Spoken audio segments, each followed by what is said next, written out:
Sejam bem-vindas, sejam bem-vindos. Hoje a gente vai ter uma conversa sobre brincar com Deus. Eu sou Pedro Luiz. Eu sou Alexandre Ferreira. Ferreira, o que a gente mais hoje ouve, aliás, nesse tempo, é cuidado, com Deus não se brinca, com Deus não se brinca. Alexandre, com Deus não se brinca? Cara, eu posso dizer pra você que se dois não quer, um não brinca. Agora, a questão é, será que esse um que não quer é você ou é Deus? Pois é. Apesar de que, Alexandre, vendo aqui a pauta desenhada pelo Alexandre, o modo com o qual a gente vai chegar à conclusão, a gente vai fazer o programa com a conclusão já pensada, né? Mas, na verdade, como sempre, a gente já sabe o que quer discutir, não é? Mas esse do brincar com Deus, ele está no mesmo time semântico do creio na Igreja Católica. Você entende? Porque como é o creio na Igreja Católica? É botar fé na instituição igreja ou crer em mais a, ou seja, dentro da Igreja Católica. Os nossos professores de eclesiologia diziam bastante do na de em mais a, não é? Eu creio dentro da igreja. Aí tem a história de ecclesia nulla salus, não é? Não há salvação, uma vez que você está de fora da comunhão. Esse brincar com Deus é brincar com, em mais o, né? Ou em mais o é no, mas com Deus, ou tendo Deus, ou brincar com Deus, ou seja, tirar sarro, ou fazer piada com as coisas de Deus. Deus como objeto ou Deus como sujeito? Que coisa bonita. Nada melhor do que falar com uma pessoa inteligente. Exatamente, Alexandre. Eu acho que cabe os dois.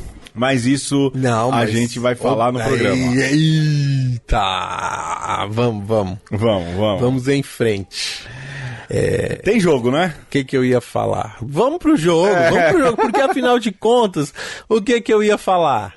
Ia falar exatamente isso, que este podcast aqui, que pretensamente quer tocar em temas teológicos, começa sempre com o jogo, Pedro. Sempre com o jogo. Ou seja, a gente já começa brincando todos os episódios, né? Com Deus se brinca. E eu vou dizer pra você, Pedro, tem gente que só gosta do jogo. Termina o jogo, desliga. Olha, porque é o que importa desse podcast. Posso ser sincero pra você, admiro muito o fato de que a pessoa chegue até o jogo. Verdade mesmo.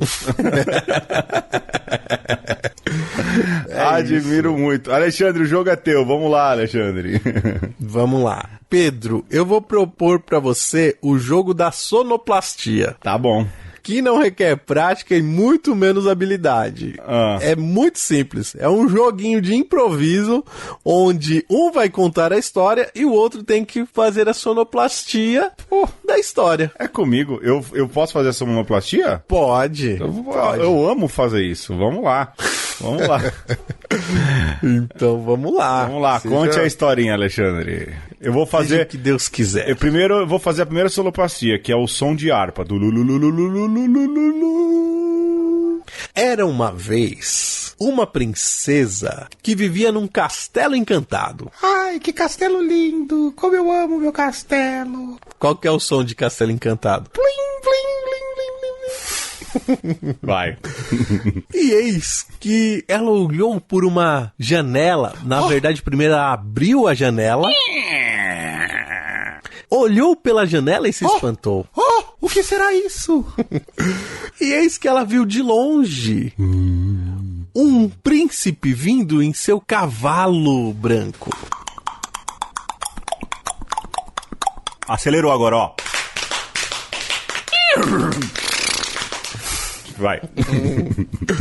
E eis que o príncipe trazia em seus pertences uma trombeta.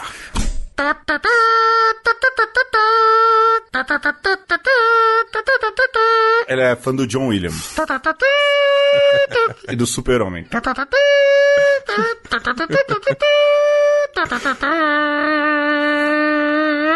E eis que este príncipe tocador de instrumentos de sopro estava muito cansado, porque andar a cavalo e tocar instrumentos de sopro cansa pra caramba. Mas quem anda é o cavalo, né? Não, o cara não cansa. Quem cansa é o cavalo. Mas o cara se segurar, bicho, ali...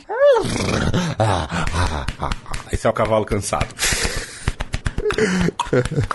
E eis que a princesa, olhando para este príncipe que vinha, ela disse algo para o príncipe. Tem água em casa.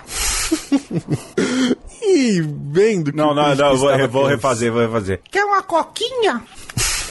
Melhor. E eis que, então, né, vendo que tinha água e coca em seu castelo e vendo que o jovem mancebo estava cansado e esbaforido, perguntou o que o jovem queria, que logo respondeu. Eu prefiro coca, viu? Sede. Daí, ela jogou o líquido janela abaixo. É o barulho da garrafa. Ó.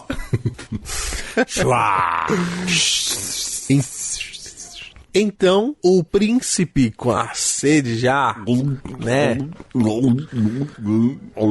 Eu não posso fazer esse próximo som que é censurado por criança. Então, o príncipe, já com a sua sede morta, deu um recado para a princesa. Coca-Cola, é isso aí. Tchan. A princesa, então, ficou enfurecida.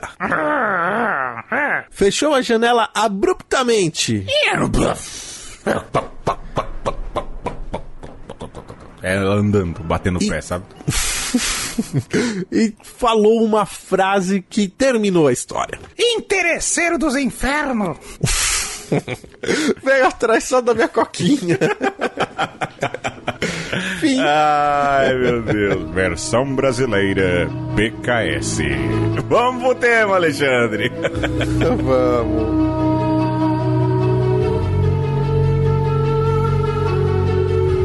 O Senhor me produziu como o primeiro fruto de sua obra, no começo de seus feitos mais antigos.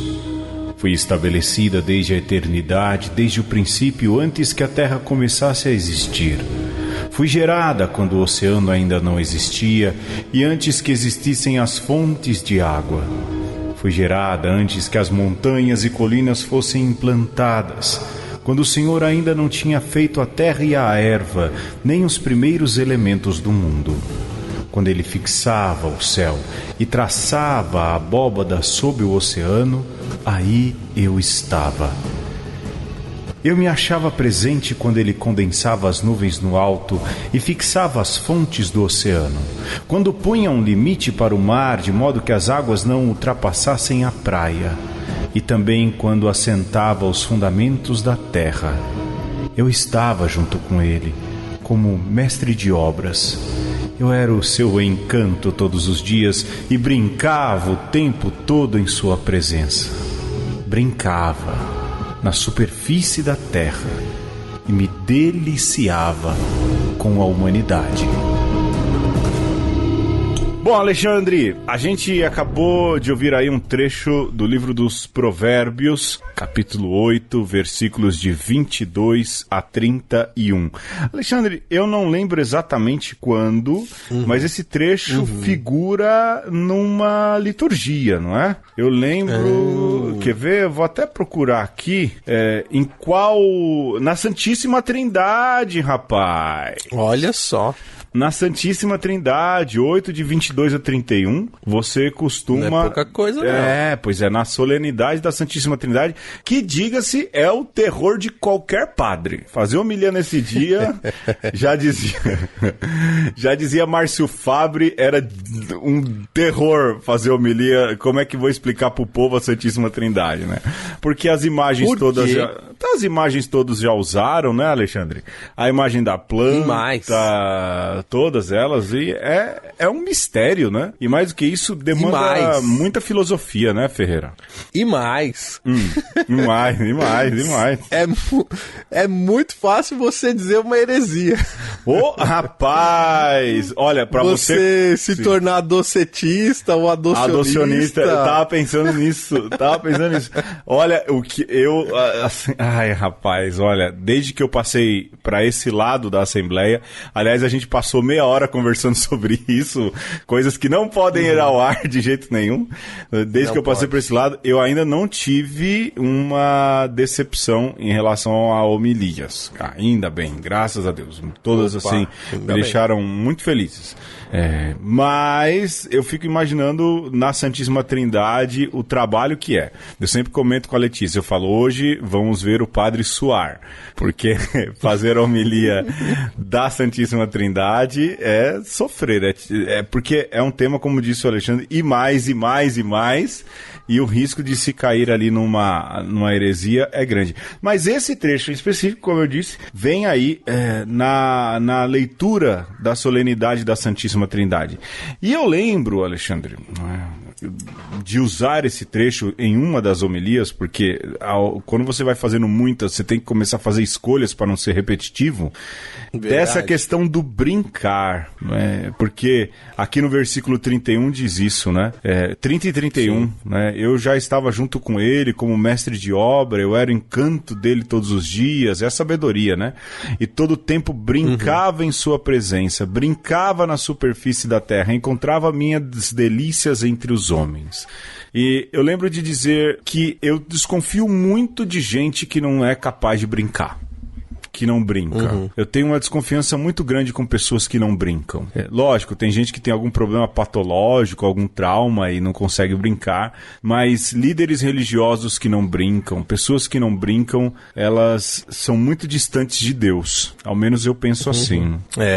Cara, esse trecho, né, de Provérbios, ele é interessantíssimo e o Pedro tornou ele ainda mais interessante por lembrar que ele faz parte da liturgia da Santíssima Trindade, porque ele é escrito antes do cristianismo, né? Ele é pré-cristão, mas ele dá muitos elementos para você falar, né, daquilo que será depois a doutrina trinitária. Primeiro porque essa sabedoria aí, ela tem um quê de Espírito Santo, tem um quê de Logos, né, da segunda pessoa da Santíssima Trindade, e não é nem uma coisa nem outra, é uma criatura, mas uma criatura que foi feita antes, né? É como se o autor dos Provérbios, ele tivesse acessado algo que ainda não tinha sido dito, né? Sobretudo não tinha sido lá no Gênesis, né? Sim. Como ele te desse um prequel. Sim. Daquilo que foi o primeiro dia. Olha que sensacional! E aí vai mostrando esse personagem que ele está presente ali na criação, mas ele não está aparente naquela primeira narrativa que a gente conhece. E este personagem, ele tem todo um quê metafísico, né? Ao mesmo tempo, ele vê a criação, participa da criação e é uma junção entre as criações, sobretudo com os homens, né? O versículo 31 vai dizer que, além de brincar com o Criador, a sabedoria, ela brinca com os filhos dos homens. Sim. Olha só que beleza. Ainda por cima é aquilo que liga o Criador com essas criaturas que são os homens e as mulheres. Alexandre, ainda falando dessa presença narrativa de Provérbios, né? E como ela faz correlação, você falou aí do Logos, não é? Como João recupera essa sabedoria, o Logos, aquele que antes de tudo estava junto de Deus e o verbo era Deus, não é? Toda a esquematização filosófica. Eu quero retomar aqui a nota introdutória dos Provérbios da Bíblia de Jerusalém, a primeira edição dessa nova leva. A minha Bíblia de Jerusalém é de 2012, a nova edição, não é? E quem escreveu a nota introdutória dessa leva aqui dos provérbios foi o Frei Gorgulho, veja só, não é qualquer um dos maiores biblistas que já passou, aqui em São Paulo uma grande referência, o Gilberto da Silva Gorgulho, dominicano, e ele fala como esse ensinamento dos provérbios, em específico, não é? Esse trecho muito rico aí do capítulo 8, de 22 a 31, de como esse ensinamento, lógico, foi superado por Cristo, mas como você encontra ecos desse livro que a gente acabou de ler na redação dos evangelhos. Ou seja, os evangelhos, sobretudo a obra joanina, lançou bastante mão dessa base dos provérbios para a sua composição, ou pelo menos para a sua base de construção teológica. Mas, uma outra coisa interessante é o fato de que esse livro, o livro dos provérbios, ele é uma coletânea de sabedoria ancestral, não é? Ele é uma coletânea daquilo que é a sabedoria dos judeus até os séculos nos quais esse livro foi redigido, né? Coloca-se ali às vezes como Provérbios de Salomão.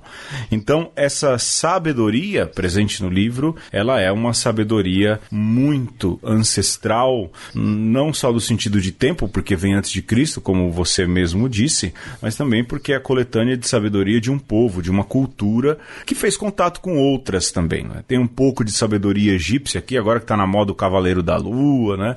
Tem um pouco de sabedoria aí de outras culturas também aqui no livro dos Provérbios. Mas é isso, só fazer memória aqui de Frei Gorgulho, o autor dessa nota introdutória, acho que vale a pena, né, lembrar dele e dessa questão do eco que o livro de Provérbios tem dentro da obra evangélica, sobretudo no Evangelho segundo João, não é? Excelente. E aí, Pedro, eu acho que tendo aí como base esse brincar da sabedoria com Deus, né, e essa criação que é feita a partir da brincadeira, e para dizer que brincadeira é coisa séria, eu gostaria de propor aqui nessa nossa reflexão sobre o brincar com Deus, 3 etimologias, né? Ou 3 visitas de 3 palavras que nos ajudam a entender o que pode ser esse brincar. Uhum.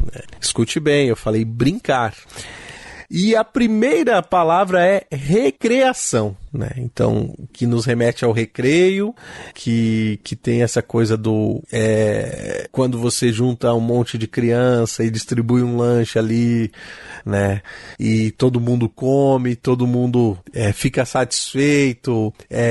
Num ambiente escolar, o recreio ele é importantíssimo, porque ele dá uma quebra, né? Eu que estou no ambiente escolar, é muito interessante você ver que, sobretudo os mais jovens, é um tempo que eles usam para correr. Você imagina que eles ficam algumas horas sentados e na hora do intervalo eles querem correr, cara. Sem motivo aparente, mas é o esticar as pernas e o descansar a cabeça, cansando as pernas.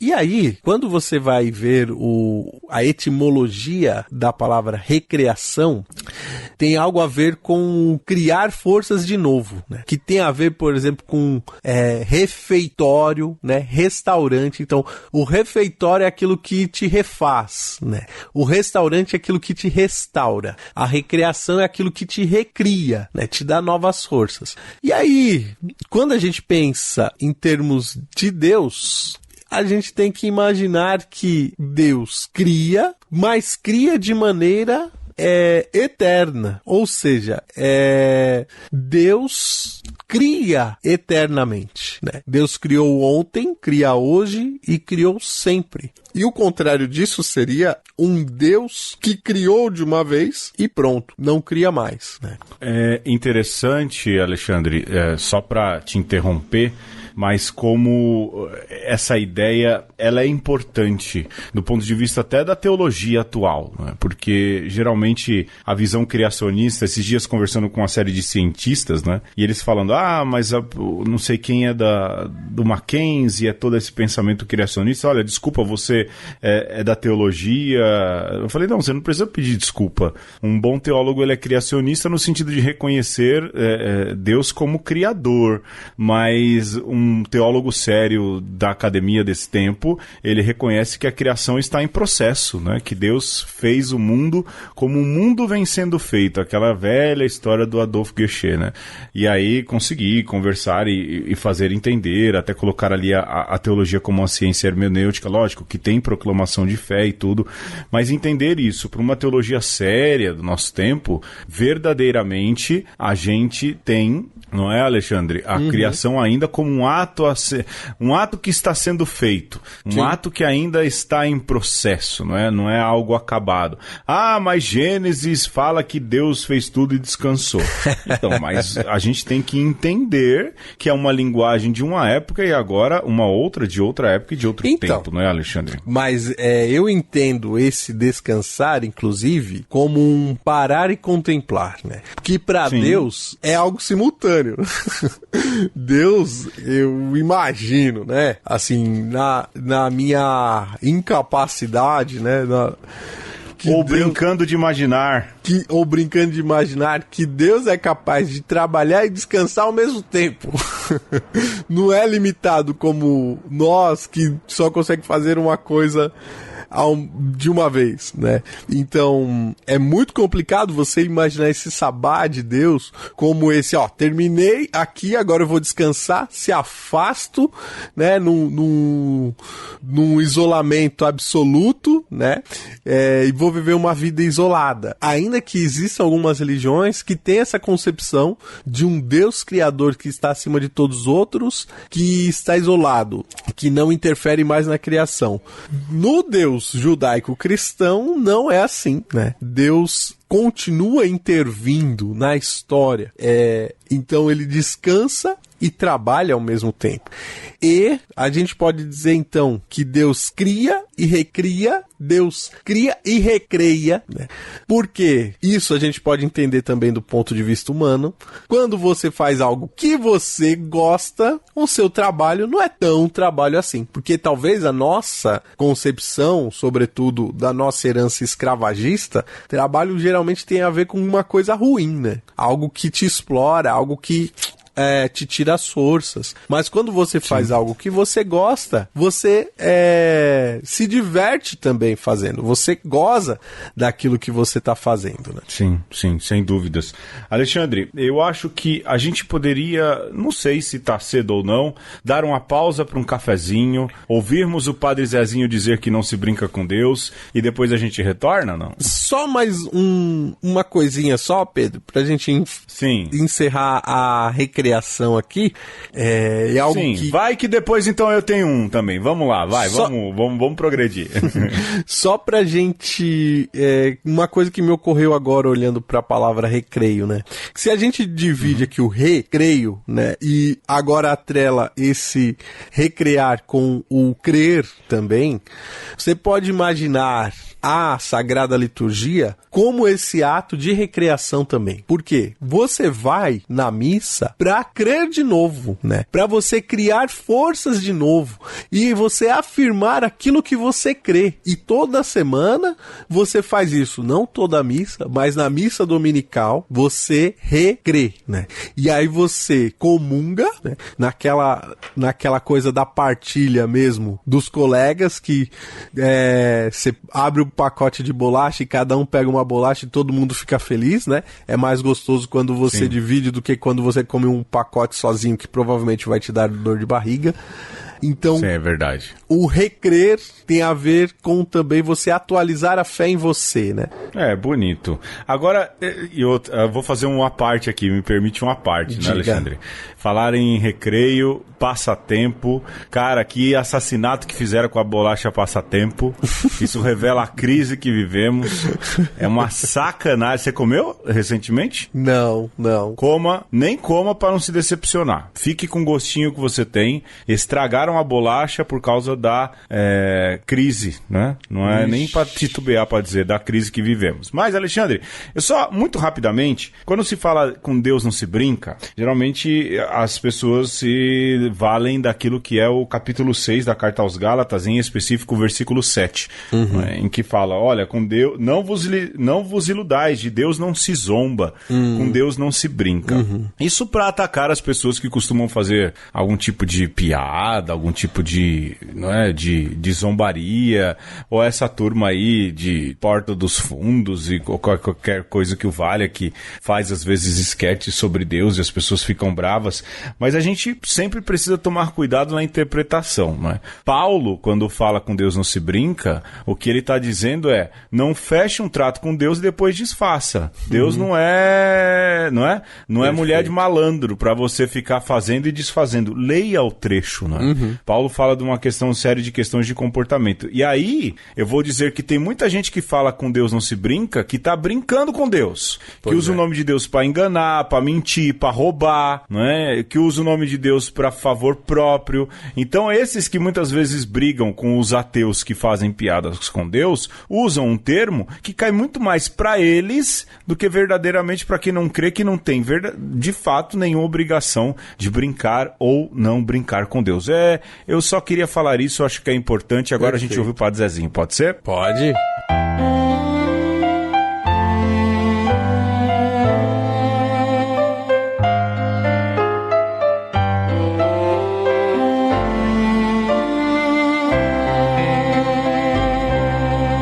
Tenho medo do Cristo que passa e me chama a segui-lo e não vou.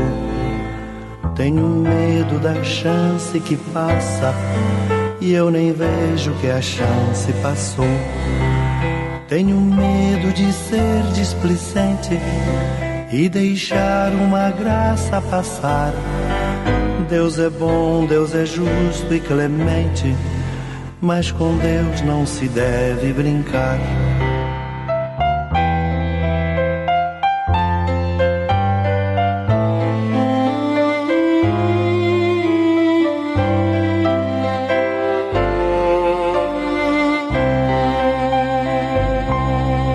Tenho medo de falsos milagres, testemunhos e revelações. A história está cheia de gente que afirmava ter tido visões. Todo mundo se engana algum dia, todos nós poderemos errar, mas a chance que Deus nos envia é de nunca voltar a pecar.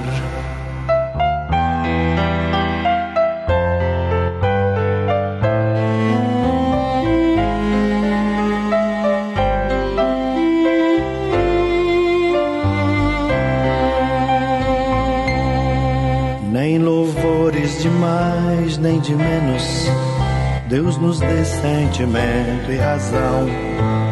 Sua graça nos faça serenos, sem brincarmos de religião. Falsos cristos estão garantindo, ei-lo aqui, ei-lo ali, doem mais. Ele disse, ele andou prevenindo, dessa gente ele vai cobrar mais.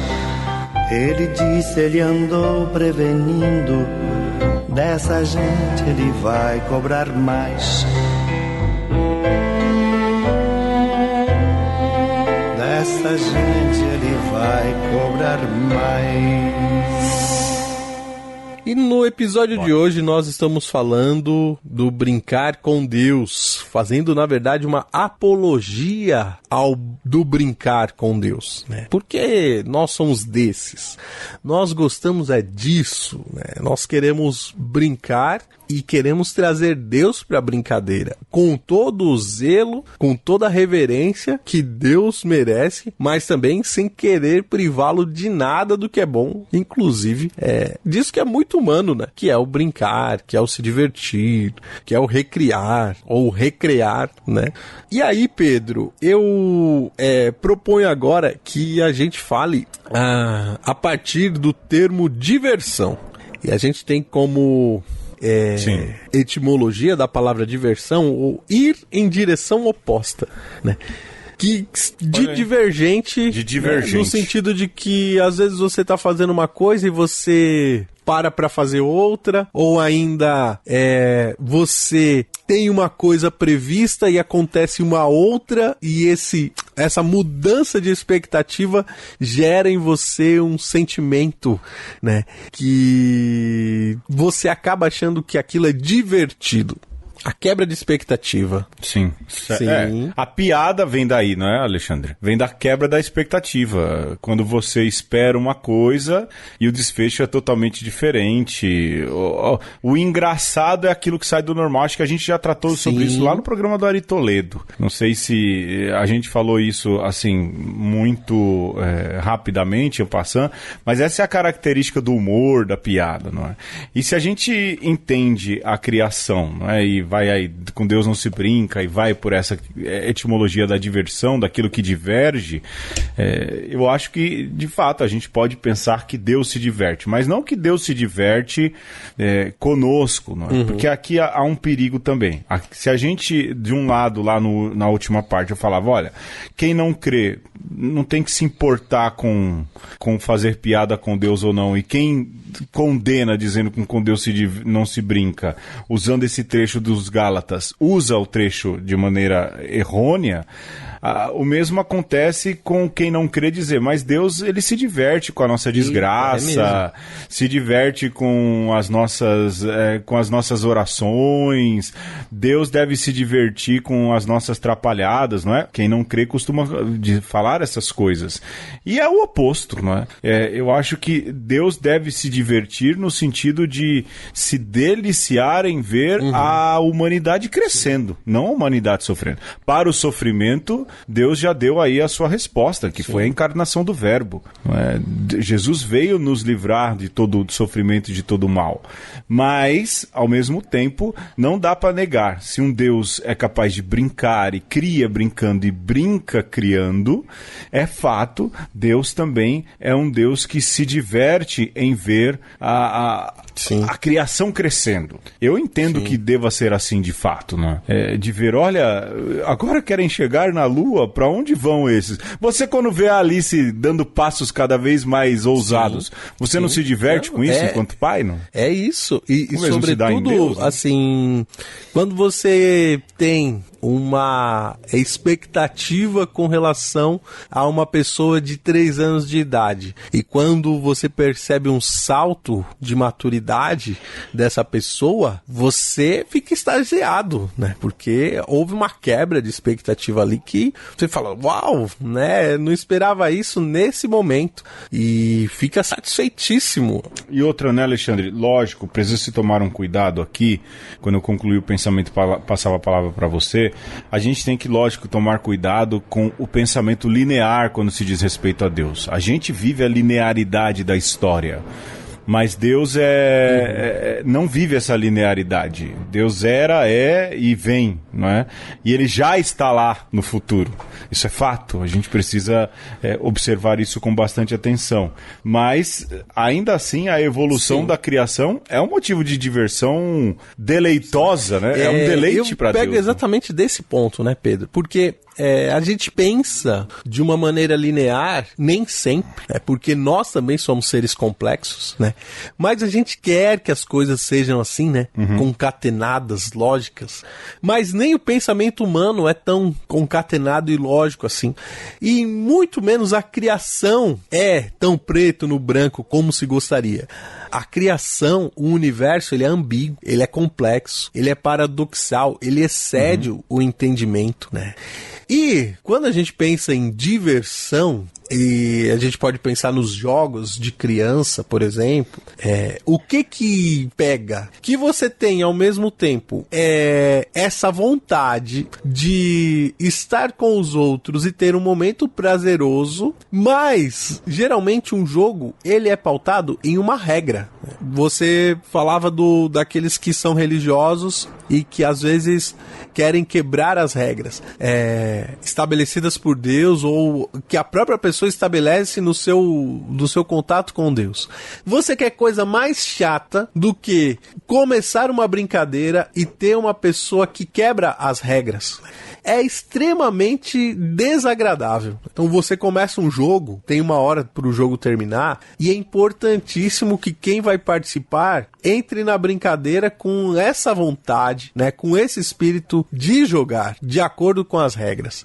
E aí quando você pensa na criação, isso é muito legal, né? Porque aí você citava os cientistas. Os cientistas, eles vão descobrindo essa grande regra do jogo que é a natureza, né, que é a universo, o jogo das partículas cósmicas. E é legal porque o ser humano tem essa capacidade de ir descobrindo os enigmas do jogo. Então, essa descoberta por si, ela tem um quê de diversão, né? De divertido, de satisfatório, né? E Deus parece esse adulto diante das crianças que ora se esconde, ora aparece e arranca sorrisos das crianças, que quando começa a entender a regra do jogo, sorri, né? Sabe? Fica ali prevendo a hora que o adulto tira a mão de frente do rosto, né? E faz uma careta, enfim. E Deus, nesse jogo de revelar-se e ocultar-se, seja na sua revelação por primazia, que é a palavra, seja nas experiências místicas, seja ainda nos experimentos científicos, tudo isso tem esse quê de brincar com a mente humana ao exceder a expectativa ou de corroborar a expectativa, né? Mas, sobretudo, Pedro, que eu já tô falando demais, imagina, Deus tô aqui na aula. Não diverte ou que não se diverte, ou um Deus que não excede a expectativa, é um Deus somente lógico e útil, né? Um demiurgo que você tem que começar a desconfiar se ele tem uma vontade própria. Então, Alexandre, o problema aí, eu penso, vem muito do modo com o qual a evangelização vem acontecendo no nosso tempo. Lógico, agora eu estou falando da hermenêutica ou da percepção que as pessoas têm de Deus, né? Eu gosto muito, muito desse pulo da teologia hoje em dia. O professor Donizete Xavier falava disso, né? Da teologia enquanto ciência hermenêutica. E vem... A gente escolheu um texto aí de teologia prática, eu acho que é importante falar isso, a gente entender a percepção que as pessoas têm de Deus. E hoje em dia as pessoas têm uma percepção de Deus muito aquém daquilo que Deus revelou quem ele era para as pessoas. Você entende? Não é um demiurgo, não é sem vontade própria, mas é quase uma figura extremamente inacessível e que você não convive. É alguém que decide sobre sua vida, decide sobre sua existência, mas não vai mais do que isso, entendeu? E o relacionamento com Deus reside muito mais no temor e no tremor do que verdadeiramente uma relação de amor, de amizade. Um bom casal, um bom pai, brinca. O esposo brinca com a sua esposa, brinca com a sua filha, ou seja, não é que brinca no sentido de humilhar, de tirar sarro, mas a brincadeira faz parte. Eu brinco com meu pai, brinco com a minha irmã, brinco com a minha esposa, né? Brinco com os meus familiares. Entender que essa relação ela precisa também ter essa leveza. E hoje em dia as pessoas não têm leveza de relação com Deus. Elas não conseguem enxergar nem um pouco, não é? Lógico, você tem aí o humor católico, o humor evangélico, mas é sempre um humor de sitcom da pessoa. Nunca é um humor direcionado a Deus. Deus parece isso isso mesmo que você falou, não um demiurgo sem vontade própria, mas vamos lá, uma figura que fica no meio, essa é a característica do demiurgo, e que não ri, não vive, não tem sentimentos, não é? E isso prejudica muito o cristianismo. Eu temo pelo cristianismo com essa faceta. Estou sendo bem sincero. Nesse tempo que a gente vive, temo. É lógico que a gente acredita e confia de que as portas do inferno não prevalecem sobre a igreja, mas assim, o cristianismo vive hoje um dos seus momentos mais difíceis. Eu acredito nisso. Um dos seus momentos mais difíceis, por essa sisudez de prática da fé. Isso me assusta, me preocupa e me preocupa bastante. Você citou aí as portas do inferno, né, Pedro? Eu acho que uma das coisas que mais marcam, né, uma das marcas desse cristianismo sisudo é exatamente essas pessoas que falam, olha, tal pessoa vai pro inferno, tal pessoa vai pro céu. Não, porque Deus quer isso, né, de nós. Deus não gosta daquilo. Se nem a gente, Pedro, que é humano, gosta de ser assim, tão taxado, né? Se a gente não gosta de ser assim, tão limitado nas nossas escolhas, né? Quem é que gosta, Pedro, de ser preconceituado, entendeu? Pré-julgado. É como se eu, que te conheço já há um bom tempo, falasse, não, o Pedro só gosta, a sobremesa predileta do Pedro é petit gâteau, né? Ou creme de papai. Pô, eu gosto, hein? Papaya com cassis. Papaya com cassis, hein? Leo Vera. Saudade, rapaz. Esse dia eu falei isso em casa. Mas assim, é muito limitado isso. Então, aqui, Pedro, eu acho muito importante a gente fazer essa defesa da vontade própria de Deus. Não que Deus precise ser defendido, e muito menos por mim, né? Mas esse exercício apologético aqui para quem nos escuta, é importante a gente lembrar que Deus tem vontade própria. Então ele salva do jeito que ele quer, ele faz as coisas do jeito que ele quer, porque afinal de contas, se a gente é assim, a gente quer ter a nossa liberdade, por que nós queremos privar Deus da sua vontade própria, né? Por que a gente não vai estar atento e aberto a essa vontade própria de Deus, que muitas vezes vai contrariar as nossas vontades, né? E esse é o jogo ético por trás disso, né, Pedro?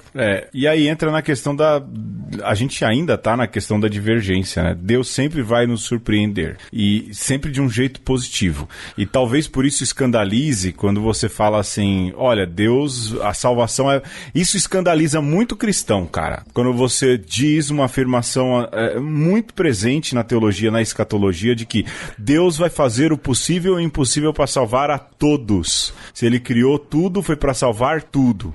E isso é divergente nessa galera do cristianismo sisudo, vai dizer, como não vai ter uma pessoa no inferno? Fala, cara, mas olha o modus operandi de Deus, é mais fácil o inferno tá vazio do que outra coisa, não é? Olha o jeito com o qual Deus opera, né? E aí, sim, Deus vai na direção oposta desses sisudos, não é? E aí vai naquilo que é a etimologia. Não que Deus vai rir do sisudo, imagina, há aí um respeito, mas ele vai causar desconforto. E nesse sentido, vai ali para aquilo que é também a etimologia do humor, da diversão, não que Deus vá rir da cara dos outros, não é? Nem a gente, não é assim que o céu funciona. Alexandre, por fim, brincar, com Deus se brinca, com Deus não se brinca. E aí você colocou aqui a questão do brincar, que é entreter. Com Deus se entrete. Etimologicamente, brincar tem a ver com vincular, pelo menos essa é uma das etimologias possíveis, né? Então, entreter, você ter algo entre, né? Eu tô aqui entretendo, Pedro, estou detendo há mais de uma hora o meu amigo aqui, né? Porque a gente tem um vínculo e a gente vai se vinculando aqui na conversa, né? Porque o brincar, ele tem a ver com esse aspecto relacional. Então, os grandes teólogos da Trindade falam da pericorese, que é a relação intratrinitária, como uma ciranda, né? Ciranda é brincadeira, né? Ciranda é dança. A ciranda tem a ver com uma música que está tocando e você vai girando no ritmo da música. Tudo isso me remete, Pedro, à ideia de play do inglês, que serve para jogar, serve para tocar, serve para brincar. E que legal, né, cara? Você pensar que Deus pode ser, dentre tantas coisas que a gente pode falar de Deus, o Deus trinitário é um Deus relacional, um Deus que vincula, um Deus que nos entretém, nos tem dentro dele. Sim. Eu acho que essa definição de Deus relacional, pericorético e cirandeiro pra mim a mais bonita que existe. De imaginar, por exemplo, do ponto de vista escatológico, Alexandre, que no fim dos tempos Deus, Pai, Filho e Espírito Santo vai nos envolver numa ciranda. Pô, cara, tem coisa mais bonita do que essa, não é? Na casa de meu pai há muitas moradas e a casa do pai e a morada vai ser um lugar no centro da ciranda em que Deus brinca em nossa volta, né? Em que ele permite que a gente, como você disse, se vincule a ele, que a gente faça e experimente o centro dessa relação, porque se há essa relação da dança, da ciranda, na ciranda o que interessa não é só as mãos que estão no entorno, mas também o que é colocado no centro. E se Deus nos coloca no centro dessa dança e dessa relação, isso é por demais bonito e por demais especial, não é? E imaginar que Deus um dia, eu gosto de pensar a eternidade como Deus nessa ciranda, nos envolvendo. E quem está numa ciranda está feliz e consigo imaginar Pai, Filho e Espírito Santo nessa dança cósmica, repleta de felicidade, não é? Em que eles abarcam tudo, abarcam toda a criação, abarcam todos nesse círculo de amor. É sim pensar que Deus é pura brincadeira. É pura diversão, não é? E aqueles que tratam Deus com sisudez precisam repensar, porque é a mesma coisa, e eu sempre uso esse exemplo de pai e filho, não é? Ele talvez seja a melhor chave para a gente entender a relação nossa com Deus. Eu fico imaginando um dia que a Alice não queira brigar com você, Alexandre, e fecha a cara. Você deve se sentir um pai fracassado, não é? Minha filha não quer brincar comigo. Imagine Deus olhando para uma geração que cada vez menos brinca, que cada vez menos se diverte, que cada vez menos é capaz de viver essa faceta. Deus é, sim, diversão, entretenimento, e que a gente consiga, na nossa fé, ousar a viver dessa maneira, assim como Deus sejamos também nós na nossa prática de fé. Tem mais alguma coisa para dizer, Alexandre? Tem, Pedro. Olha, eu queria... Vai, fundo! Exatamente, né? Você citou a Alice aí, eu tenho que trazer, tem que ressoar aqui as palavras de Jesus sobre as crianças, né? Jesus fala, sede como crianças, fala também, deixe vir a mim as criancinhas. É muito doido você pensar, fala também do... você tem que nascer de novo, ou seja, de alguma maneira tem que ser criança de novo. Ele mesmo se faz criança sendo eterno. É muito doido você pensar que o mestre dos mestres, né, o filho do Deus Altíssimo, olha pra gente e fala assim, não queira ser o maior de todos, queira ser como uma criança, porque a criança é isso, Pedro, você deixa as crianças juntas e pouco tempo depois elas já estão se vinculando através da brincadeira e rapidamente já acham algum ponto de contato ali da vida delas ou estabelece alguma coisa ali relacional entre si e brincam, né? E como esse brincar acaba as divertindo e acaba restaurando as suas forças e acaba formando caráter, né? E o quanto que isso, no fim, é tudo aquilo que a gente tem que fazer para ser feliz, né? Você falou aí da ciranda trinitária, que a gente só pode imaginar que é um ambiente de felicidade, e o quanto que isso deveria pautar as nossas vidas. Para que a gente está aqui nesse planeta? Para que Deus nos deu essa vida? Para sermos felizes. E o que a gente precisa para ser feliz? Ser simples como crianças e nos vincularmos como crianças, sem tantas amarras, sem tantos preconceitos, sem tantas armaduras, né? Então, com Deus se brinca sim, né? E com as pessoas que você ama, você brinca porque você quer fortalecer vínculo. E se você não quer brincadeira nem com Deus, nem com alguma pessoa, você está no movimento contrário de Deus. Você quer isolar-se, quer reter alguma coisa e muito provavelmente esse reter deve ser ou de poder ou de algum bem que você tem, que você não quer dividir. Mais uma vez, você está tendo uma atitude de criança, né? Ou pior, uma atitude infantil, né? Aí criança no mau sentido, de achar que você pode ser o senhor da sua vida e você se basta a si mesmo. E aí Deus se torna um ídolo, né? Que é um brinquedo que você quer reter para você mesmo. E por isso que pode ser intocado, pode ser aquele action figure que fica pegando poeira em cima da sua estante da mais altas de todas, né? E no fim é isso, né? Aí tá aqui, tem um aqui. Mas você tá tirando o pó de vez em quando. Faz tempo que não, hein? É que eu não tenho tempo de brincar. A vida não tá me deixando. Então... Mas Ferreira, isso e no fim é isso, um né, puxão Pedro? de orelha, sim, é verdade. Bom, é que nem os caras que têm, de fato, as coisinhas, os brinquedinhos, e quando a criança vê, diz, não, isso aqui não é pra brincar. Pô, cara, é brinquedo, velho. Se liga, né, mano?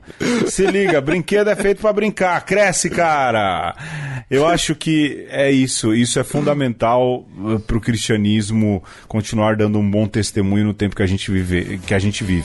A gente está muito sisudo e, mais do que isso, o cristianismo está virando uma religião de gente de cara fechada, incapaz de rir, incapaz de brincar, totalmente distante daquilo que é o próprio Deus. Alexandre, eu fico por aqui e eu já dou aqui o meu ósculo.